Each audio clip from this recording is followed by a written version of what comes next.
There was once, in a city where golden lights made the nights shimmer and carriages rolled over marble streets, a young woman named Isabel.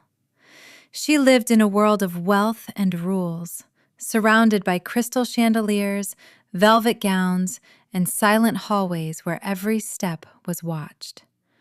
Everything seemed perfect, except her heart, which felt empty and confined. On a bitterly cold winter evening, as the first snowflakes drifted softly from the sky, Isabel slipped away from her golden cage.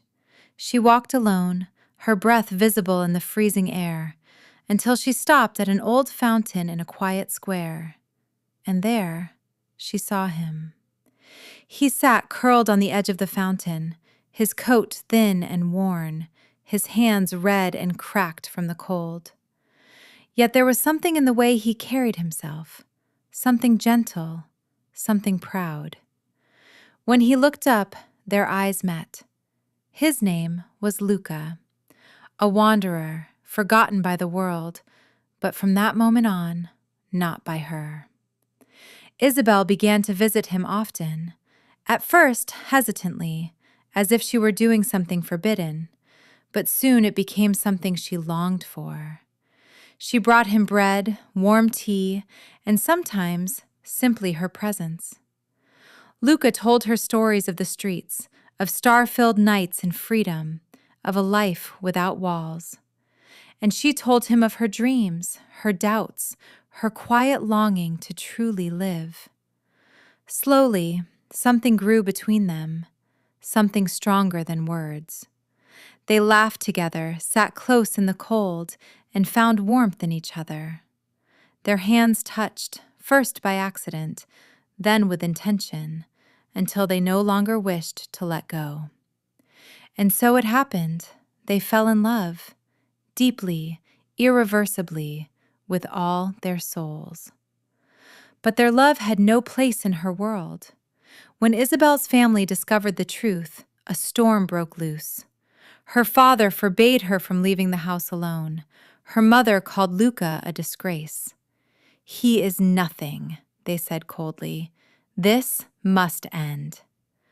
Doors were locked, windows were watched.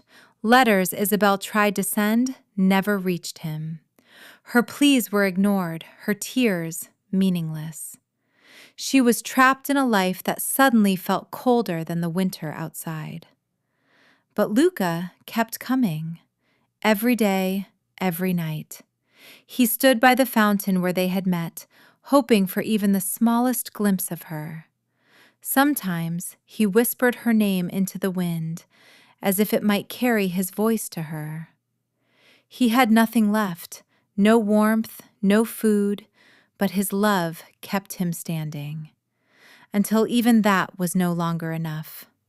The winter grew harsher, snow fell without mercy, and one morning, while the city still slept beneath a blanket of white, he was found there, still, unmoving.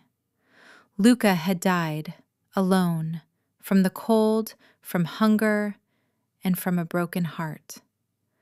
When Isabel heard the news, it felt as though her world shattered. She fought past those who tried to stop her and ran into the streets, her dress dragging through the snow. Her breath caught when she saw him lying there by the fountain.